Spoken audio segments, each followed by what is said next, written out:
Hey everybody, in this video we're going to talk about guiding in the ASIR because this is one of those things that can be very confusing, and so my goal today is to teach you what all the different variables are and how to adjust them to get better guiding performance. And the first thing I need to stress is that every single mount is unique. Even if you have 3 AM5s right next to each other, they might all need different guide settings for the best results. So you don't necessarily want to use my settings or anybody else's, but throughout this video, you'll learn how to get the best settings for your particular mount. First, let's briefly explain what guiding is so we're all on the same page. An auto guider is just a small little camera that uses a guide scope or your main telescope depending on your configuration. And this auto guider sensor uses some software, in this case the ASIR, to help understand the relation of the stars to your mount and your telescope. And basically, the way I think about it is that the ASIR will draw a little box around your star, or maybe multiple stars. Then if it sees that star drifting up, down, left, or right, it will send a small correction to the mount, basically saying, hey, you need to slow down for a second and let the star go back to the center, or maybe speed up temporarily. That's not quite how it works, but you get the general idea. And it's going to do this all night long. The end result being you can shoot longer exposures without star trails. And whether you have a $10,000 mount or a $500 star tracker, auto guiding can really improve the performance of your mount. First, we're going to cover the calibration because this is very important for the rest of the workflow. And there's a lot of misconceptions about how to get a proper calibration. And I'll admit, I've been doing things probably not in the best way over the last few years because when I got started in this hobby, I was using a star tracker with an auto guider. And because the star trackers are so dumb, you have to do your guiding calibration while you're aimed up at your target. However, with most modern go-to mounts, this is a bad idea. And that's why, if you want to get a proper calibration for your mount, you're going to aim towards the celestial equator. This is an imaginary line that extends out from the equator of the Earth into the night sky, and thankfully, if you go into the sky atlas of the ASIR, you can see it very easily. That's generally where we want to aim our telescope before we do the guiding calibration, but you should also aim it near the meridian. This is another imaginary line that runs from north to south. So if we go back to the sky atlas, I'm going to aim along the plane of the ecliptic, fairly close to the meridian. But we have another consideration. Do we go to the east of the meridian or to the west? This mainly depends on the target you're photographing tonight. If your target is going to be in the eastern sky at the start of your shooting sequence, then you should do your guiding calibration in the eastern sky. That way they both line up. However, if your target's going to be in the western sky, then of course you'll put it towards the west of the local meridian. And if you're going to be shooting from the same location night after night with the same exact gear configuration, you're not taking anything apart, you're not changing the camera sensor orientation, anything like that, then you can also turn on this setting for auto restore calibration. This will reuse your good calibration night after night. However, I have seen lots of weird problems with this setting turned on because it's just going to keep using the same calibration, and if things change, the calibration no longer aligns. So you can try turning this on and see if it helps you out and saves you some time, but to play it safe, you might want to leave this setting turned off. Next, we have the actual calibration process. So what you'll do is you'll go into the guide settings, click the begin looping button, so you're taking photos with your auto guider. Then you'll click on the begin guiding crosshair button. This will begin the calibration. And it should start by saying west step 1, west step 2, etc. Ideally, you'll see west step 10, 11, 12, up to about 15 or so. If this goes up above 20, that indicates a problem. And what you'd want to do is go into your guide settings, look for the calibration step parameter, and adjust it. And if I have this correct, a higher value will make the calibration go faster, so it'll complete in less steps, whereas a lower number will take longer to complete. So if you are seeing like west step 20, 21, etc., try using a faster value for this and redoing the calibration and see if that helps. On the other hand, you might see west step 1, 2, 3, 4, and then it says east step 4, 3, 2, 1. That might indicate that it's moving too quickly. You have the opposite problem. And so you can adjust your calibration step so that way it actually gets up to that 10 to 15 general area. If the calibration fails, that could be for a whole host of reasons, potentially the cable, the fact that there might be some clouds in the night sky, Maybe your auto guider isn't focused and the stars are too blurry. There's a lot of things that go into it. But generally the calibration should be fairly simple. You just run it, wait 5 minutes or so, come back, and you're up and running. And more importantly, once you've done your calibration, you're now free to go to whatever target you want on that same side of the sky. In this case, we aligned to the eastern sky because that's where I'm going to be shooting tonight. If I had done the western sky, I'd have to recalibrate because each side of the sky is different. At this point, your auto guider should be up and running and the calibration has completed successfully.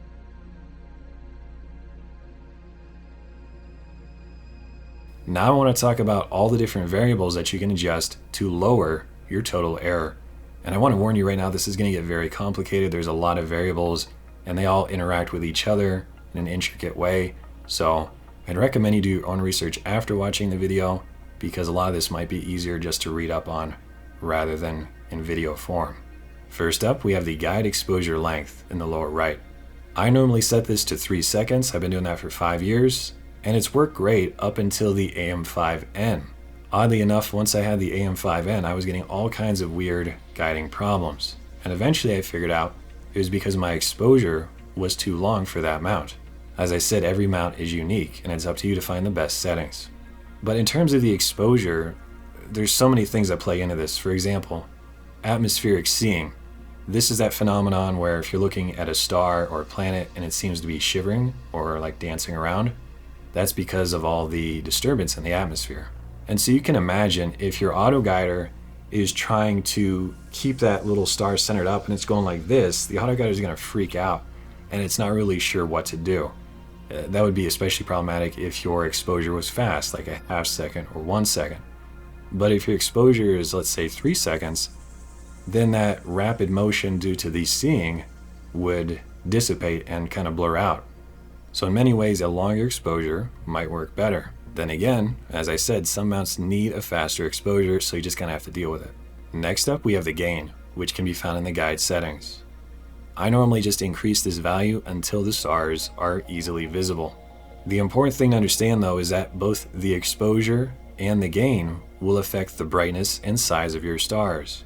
And the guiding software is trying to find the center of the star.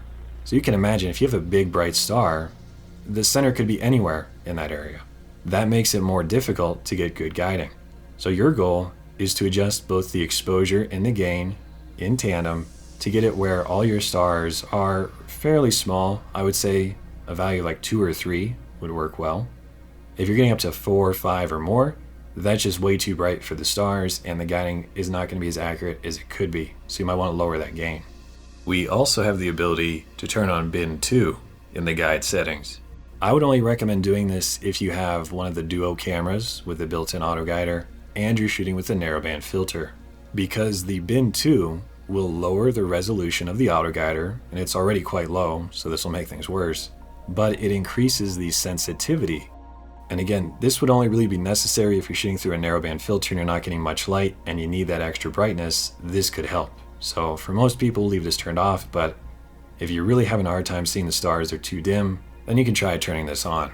We also have the max RA and DEC duration in milliseconds. This controls the maximum length of the pulse that's sent to your mount. So a longer pulse would allow for a longer correction, whereas a shorter pulse would obviously be a shorter correction. One of the most important settings actually is the guide speed, which is found under the mount settings. We have 0.25x, 0.5x, and 0.75x. This corresponds to the sidereal speed, or the speed of the stars. In other words, 0.5x would be half the speed of the stars. A value of 0.5 is usually a good starting point, but you can always try adjusting this either higher or lower and seeing if you get better guiding performance. Going back to the guiding graph, we have the RA and DEC aggression, which can be set anywhere from about like 5% to 100%. This affects the aggression of your corrections and how much the red and blue lines will likely oscillate throughout the night. So this is a very important setting. We'll be playing around with this one more later on in the video. We also have DEC mode, which can either be set to auto, north, south, or off. If you had a star tracker, this would need to be set to off, but for most of us, auto is a safe choice. Of course, one of the most important variables is your guide star. If your guide star is not focused properly or it's too bright or too dim, then none of the other variables are going to work as intended. Thankfully, the ASAR will pick a good guide star most of the time, but on the off chance it doesn't, you can always stop it, begin looping again, manually tap on a star, and then begin guiding on that particular star.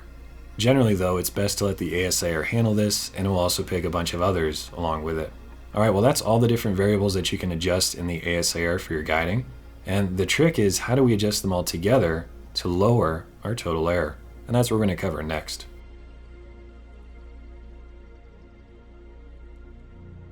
As we're setting up our gear, I wanted to mention again that what you're about to see is the process with one of my AM5 mounts.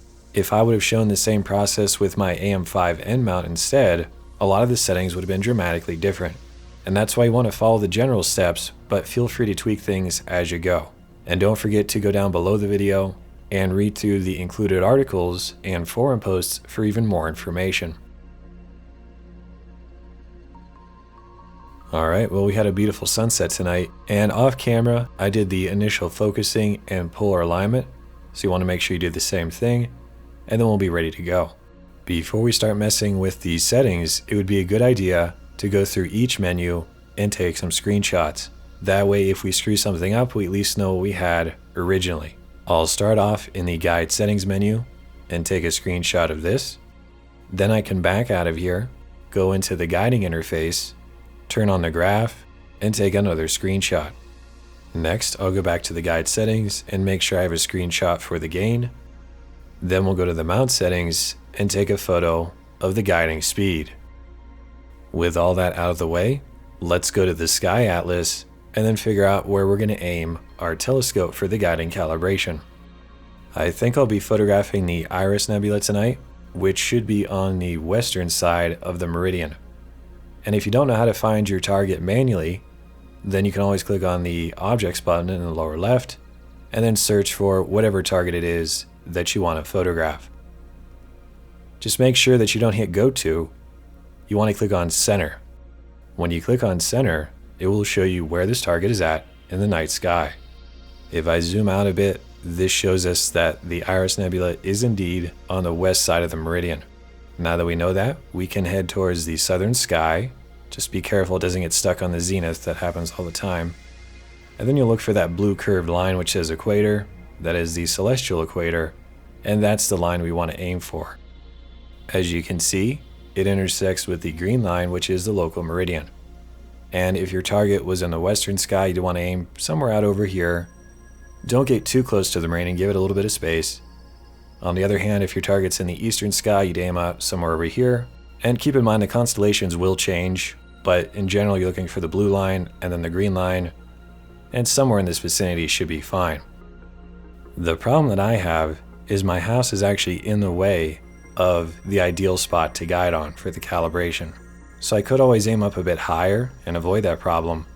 But to keep things simple, I'm actually going to calibrate in the eastern sky, and I'll just photograph another target, maybe the Pleiades. While we're waiting for my mount to go to this location, I want to caution you, because when you're aiming up in this location, it's possible that a cable would get snagged, or your telescope might come close to hitting a tripod leg. So I would like you to be out there with the gear, watching things closely with the headlamp on. And if you see a cable starting to get a bit tight, you can move it out of the way, or you could stop the Go To if you have to. Worst case scenario, power everything off if you see something's about to cause problems. Generally though, this shouldn't be an issue, but I'm always just a bit paranoid. Okay, the Go To has finished. We can now back out of the Sky Atlas, click on the Guide button, and then tap on the graph. This brings us into the guiding interface. From here, we'll click on the Begin Looping arrows. This will allow us to see the stars, and if you see that they're quite blurry and not really focused very well, this would be the time to solve that problem. Provided the stars are nice and sharp, you also want to verify that they're not too dim or too bright. And if they are too bright, for example, you can either lower the exposure, or you can go up to the guide settings and lower the gain. On the other hand, if you can barely see any stars at all, maybe if you have the duo camera and you have a narrowband filter in front, then you might want to increase the gain substantially, use 3 seconds for the exposure, and maybe even turn on bin 2, as we noted earlier. With the stars looking good, we'll click on the Begin Guiding Crosshair button to start the calibration. The ASA arrow will automatically choose a bunch of stars that it likes, and then it will say West Step 1, and it will zoom in to one of the stars in the upper right corner. The star is a bit blurry, I will say, but I think it'll be okay for this video at the very least. Let's keep our eye now on West Step 1, 2, 3, 4, etc. As the number increases, the distance will also increase. And what you'll discover is that once the distance hits about 25 or so, then it swaps over to East and it counts down. This should just work most of the time, but as I said, if your East and West steps are getting upwards above 15, you'll want to change your calibration step settings to make it faster. Or if you're only counting up like West Step 1, 2, 3, and then East Step 3, 2, 1, you'd want to adjust your calibration to be a bit slower. But normally, the default settings should work fine.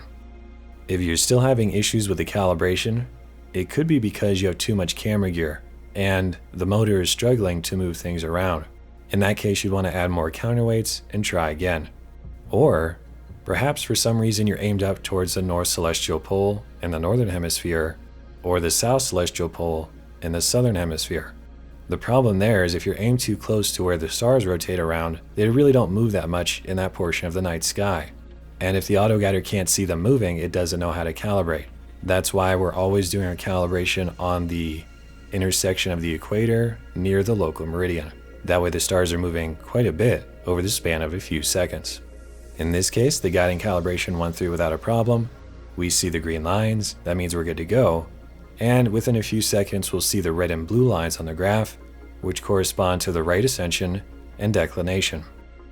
If you see things are jumping around like crazy on the red and blue lines, that's totally normal, at least for the first 10 seconds or so, but things should smooth out after that. Okay, we are finally ready to begin adjusting our variables to improve the guiding performance. The first thing I want you to do is lower the guiding aggression for both the right ascension and declination, put those both back to 50%. This is a good starting point, and it shouldn't be too extreme one way or the other. Then we'll go to the mount settings, scroll all the way to the bottom, and look for guiding speed. As I understand it, the way you want to do this is start with one speed, and then we're going to see how the graph looks over the span of about 2 or 3 minutes. You're free to pick whatever speed you want to start off with. I'll be starting at 0.75x. That's what I had, and we'll see how it works. So once you picked your first speed, we'll go back to the guiding interface, clear out the graph, and just wait until it covers that entire range from left to right. What you're looking for is the total amplitude, or the oscillations of the red and blue lines. Just make a mental note of it, or even better yet, take a screenshot. That way you can compare each guiding speed to see which one gives you the best results. While we're sitting here waiting for the guiding to go through and do its thing, I thought we should talk about our stars for a minute. Because one of the most common questions I get is how do I focus my guide scope, or how do I get my stars a bit sharper? And one of the best tips I can give you is to focus your guide scope during the day on a distant tree, mountain, whatever you might have. Because if you know things are sharp during the day, then at night, you should only have to do a very fine adjustment to get them perfect on your stars. And I will say that with the Duo cameras that have the built-in AutoGuider, those stars are never perfectly sharp. It seems they're always a bit blocky or triangular, which is not ideal. Even still, I'm able to get decent guiding by adjusting all these variables, as you'll see throughout the video. Another thing to note is that my exposure is currently set to 3 seconds. That seems to work well for my AM5 mount, but on my AM5N, I was having all kinds of problems. Therefore, if you're also seeing weird RA spikes as you're doing this, you might want to try a faster exposure, maybe 1 second or even half a second. It's up to you to play around with all these different variables and find the best settings for your particular mount. I gotta say, things are looking pretty good with this 0.5x guiding speed. We're not seeing much in the way of oscillations. It's fairly flat from left to right for both the RA and the deck. It could be a little bit better, but all things considered, it's not too bad. I think we have enough data now to determine our baseline with our first guiding speed. I want you to note the total error. In my case, it's about 0.77 arc seconds. We'll need to remember these numbers and also just the overall look of the graph as we change our guiding speed. So again, you might want to take a screenshot. Then once you're done with that, we'll go back up to the mount settings and try another value for the guiding speed. I'm going to drop this all the way down to 0.25x, then I'll clear out the guiding graph, and we'll see how this does. Well, it's not looking good. It just had a big dump there. And it's starting to come up now, but yeah, this is not looking good. This is probably not going to be the best guiding speed for this particular mount. And you can see that right away, now that you have that baseline of, in my case, 0.75x. If we take a look at the total error, it's currently 1.44 arc seconds roughly, which is double the total error of the previous guiding speed. So I'm not going to waste my time watching the full graph for this one. I can already tell you it's not going to work for this mount. I'm going to go back to the mount settings now and change the guiding speed to 0.9x. I've never actually tried this one before, so we'll see what happens. Don't forget you want to clear out your graph, and then you can sit back, relax, and see what happens. It seems that 0.9x is not doing very good either. There's a lot of spikes on both the RA and the deck, and my total error is over 1 arc second. The only speed left to test is 0.5x, and this is actually the default for a lot of mounts, so let's give it a try and see how it goes. It's starting off pretty good, but as we continue to watch the graph, it starts to fall off again, and the total error is up there with 0.25x. So I think in this case, I'm going to set it back to what I had originally, which was 0.75x, although of course you might have different values, so go with whatever one worked best for you. Well, at the very least we have one variable figured out, which is our guiding speed. Let's go back to the guiding interface, and the next variables we're going to play around with are the aggression sliders, which go from 5% all the way to 100% for both the RA and the deck. I want you to start off with just the declination aggression though. Don't touch the RA for now. And an important thing to note is that the declination error does translate to your polar alignment accuracy. In other words, if your polar alignment isn't great, you're going to see more errors on the declination. And that's why it's always advisable to have as perfect of a polar alignment as possible. But I'm going to lower my declination aggression down to 5%, that's as low as it'll go, and we'll work our way up from there. It might also help to turn on the corrections, that we can actually see what's being done behind the scenes. When we turn on the correction, we see these bars above and below the 0 degree line. The larger the bar indicates a larger pulse that's sent to the mount. If you look closely, you might see that there's some very small red bars after changing the aggression to 5%, and that would make sense because it's not really able to send much in the way of a pulse to the mount. In other words, if the declination line starts to drift down or up, it's going to be harder to rein that back in and get it close to the center line. If the aggression was set to 100%, you'd likely see really long bars and the red line would shoot up and then it would shoot down. So the trick is to find the aggression that kind of smooths out the line as much as possible. And all you're going to do is increase the aggression about 15% and then sit and wait and watch the graph and see if your total error gets a bit lower for the declination, and also if the oscillations tend to smooth out. Another variable that ties into this is under the guide settings. Remember the field for the max deck duration? Well, this is where that comes in. Mine is currently set to 300 milliseconds. That's the maximum length of the pulse that can be sent to my mount.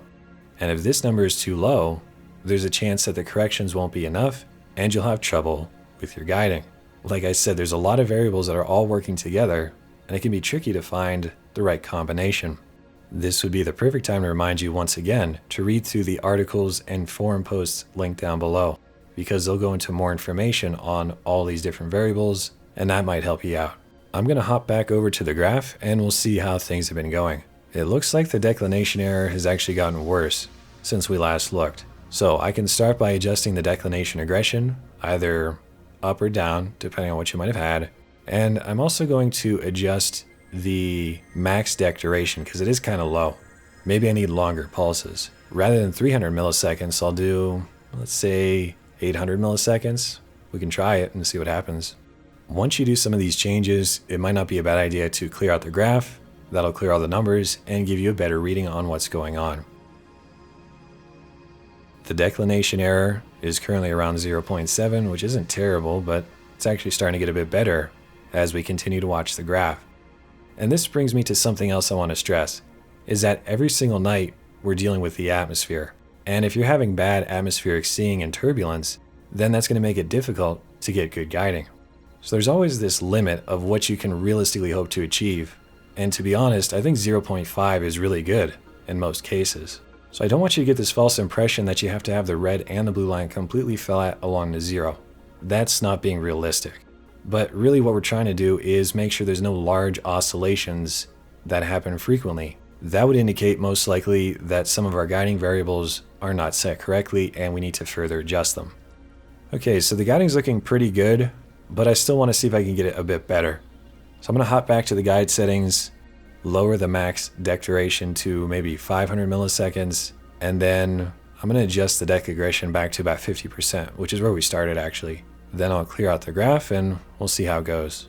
If you're feeling a bit confused or overwhelmed, believe me, I understand.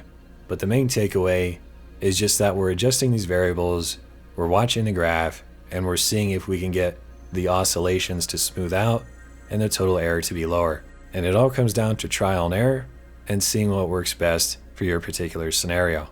So hang in there, keep playing with these settings, and see what you can do. The last thing I want to say about the declination is, again, it is tied to your polar alignment. So if it seems that no matter what settings you use, the deck is all over the place, you might want to stop everything, recheck the polar alignment, and then join back with us. I'm liking what I'm seeing for the declination error. This is actually the lowest I've ever seen it. We're at about 0.3. So I think we're just about done with declination. Hopefully you are too. And now we can move on to the right ascension. It seems like the RA line is stuck above the center line and it can't get below it, even though it's doing all these corrections. That tells me that either the aggression is set too low or the max RA duration is too low. So I'm going to start off with the max duration. Maybe I'll increase that to, let's try 600, and then we'll see if that has any improvement on the graph. There we go. At least it hit the center line now. And we're starting to oscillate above and below the line. But that's definitely a lot better than being stuck above it, I would say. So I'll clear out the graph, and then we'll wait and see if this looks any better. As we're sitting here waiting for the data to come in, I wanted to go back to the AM5N for a minute, because one of the problems I noted was I was having these crazy RA spikes every few seconds. And the way I fixed that was using a faster guide exposure. Rather than 3 seconds, I dropped it down to, I think, 1 second. I also lowered the total aggression, I believe, to maybe about 15% for both the RA and the deck.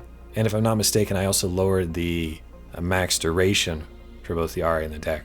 And by making everything faster for the AM5N, that solved my problems. But the AM5, the original, the one that I have anyway, doesn't have these problems, so I'm using longer exposures, more intense aggression, etc. Alright, I think we've waited long enough, and the deck still looks great. We haven't really gone above 0.5, but the RA still could use some work. This would be a good time to start playing with the RA aggression. Maybe try going up higher first, see if that looks better. If not, try going lower. There's not much more to it than that. With a higher RA aggression, we're starting to see almost like a roller coaster with these big drops and big peaks. That's what you don't want to happen. The alternative is if we lower the RA aggression, you're really not going to get any of those peaks because it's going to be kind of flat and it's not going to be able to reach the 0 degree line.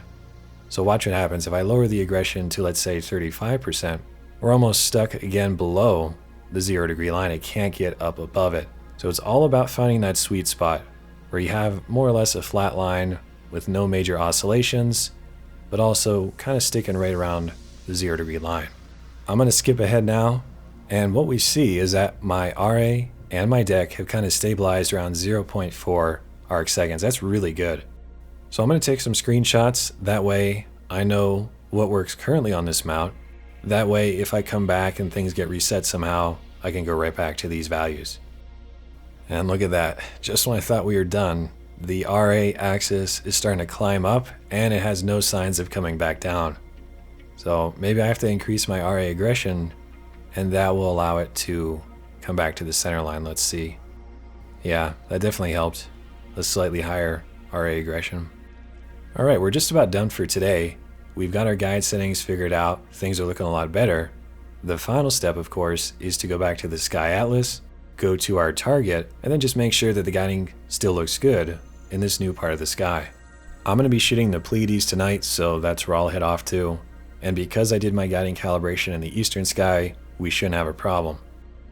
However, if while you were doing all these tests, your object crossed from one side of the sky to the other, then when you go to the target, it might try to recalibrate again. And the problem you might encounter there is, let's say you're photographing an object in the northern sky. It might prompt you to recalibrate the autoguider, and then it'll give you a warning. And it'll say you're too close to the North Celestial Pole. Basically, the stars aren't moving enough, so I can't calibrate. This is where you get kind of stuck in this loop. So what you might have to do is clear out the guiding graph, go back and redo the guiding calibration on the correct hemisphere, and then go to your target. But hopefully that's not an issue. With our target centered up and the auto run ready to go, let's just take one more look at our guide settings and make sure they still look good. In this case, they do. The deck error is even lower than it was before, about 0.3, 0.28. That's reaching the theoretical limits of what's possible, so I'm very happy with that. And the RA looks nice too, about 0.4. It's getting a little bit worse now, but that's something we can tweak, right? We can still continue to play around with the RA aggression, also the max RA duration. And if neither of those are really having that big of an impact, don't forget about your exposure. You might want to try a faster exposure and see if that helps, because I know it did for me on the AIM-5N. But that's all I've got for you today. I've shown you how I've personally gone through and tuned my mounts, and I hope this video has helped you out. If you still have a few questions, be sure to do your own research online. There's plenty of good info out there. And after a night or two of this guiding calibration stuff, you should be good to go. And then from that point forward, you're going to have much better guiding, better tracking, and better photos. So thanks for watching, and I'll see you in another video.